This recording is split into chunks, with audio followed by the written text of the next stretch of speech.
ഇടുക്കി ഉടുമ്പൻചോല നിയോജക മണ്ഡലത്തിൽ വ്യാപകമായി ഇരട്ട വോട്ടുണ്ടെന്ന് പരാതി ഉയർന്നിട്ടും നടപടിയെടുക്കാതെ റവന്യൂ വകുപ്പ്. കേരളത്തിലും തമിഴ്നാട്ടിലുമായി 221 പേർക്ക് വോട്ടുള്ളതാണ് കണ്ടെത്തൽ. തെളിവുകൾ ഉൾപ്പെടെ നൽകി പരാതിപ്പെട്ടിട്ടും നടപടിയെടുക്കാത്തതിൽ പ്രതിഷേധം ശക്തമാവുകയാണ്. ഇടുക്കി ജില്ലയിലെ ഉടുമ്പൻചോല പഞ്ചായത്തിൽ 58 മുതൽ 72 വരെയുള്ള ബൂത്തുകളിൽ ഇരട്ട വോട്ടുകൾ ഉണ്ടെന്നാണ് കണ്ടെത്തൽ. ഇത് സംബന്ധിച്ച വിവരാവകാശ പ്രകാരം ഇടുക്കി തേനി ജില്ലാ കളക്ടർമാർ നൽകിയ റിപ്പോർട്ടിൽ ഇക്കാര്യങ്ങൾ വ്യക്തവുമാണ്. കേരളത്തിലെ ഉടുമ്പൻചോല മണ്ഡലത്തിലും തമിഴ്നാട്ടിലെ കമ്പം മണ്ഡലത്തിലും വോട്ടുള്ളവരാണ് ഇവരിലധികവും. തമിഴ്നാട്ടിൽ വോട്ട് ചെയ്യാൻ ആഗ്രഹിക്കുന്ന ഇവർ കേരളത്തിൽ സ്ഥലമുള്ളവരോ ജോലിക്ക് എത്തുന്നവരോ ആണ്. തമിഴ്നാട്ടിൽ നൽകുന്ന ഉയർന്ന ആനുകൂല്യങ്ങളാണ് ഇവരെ അവിടെ വോട്ട് ചെയ്യാൻ താൽപര്യപ്പെടുത്തുന്നത്. എന്നാൽ കേരളത്തിലെ ഇടത് വലത് രാഷ്ട്രീയ കക്ഷികൾ ഇവരെ കേരളത്തിൽ വോട്ട് ചെയ്യാൻ നിർബന്ധിക്കുന്നതായാണ് വിവരം.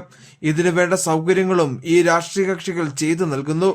പരാതികൾ ഉയരുമ്പോൾ മാത്രമാണ് ജില്ലാ ഭരണകൂടങ്ങൾ വിഷയത്തിൽ ഇടപെടുന്നത്. കഴിഞ്ഞ ലോക്സഭാ തെരഞ്ഞെടുപ്പിൽ പരാതി ഉയർന്നപ്പോൾ 272 ഇരട്ട വോട്ടുകൾ വരെയാണ് കണ്ടെത്തിയത്. ഇവരിൽ അധികവും തമിഴ്നാട്ടിൽ വോട്ട് നിലനിർത്താൻ താൽപര്യപ്പെടുന്നവരാണ്. കേരളത്തിലെ ഇടത് വലത് രാഷ്ട്രീയ കക്ഷികളുടെ സമ്മർദ്ദം കൊണ്ട് മാത്രമാണ് ഇവർ ഇടുക്കിയിൽ വോട്ട് ചെയ്യാനെത്തുന്നത്. കേരള തമിഴ്നാട് അതിർത്തി പങ്കിടുന്ന മണ്ഡലങ്ങളിൽ സമാന സാഹചര്യം നിലനിൽക്കുന്നുവെന്നാണ് പരാതി.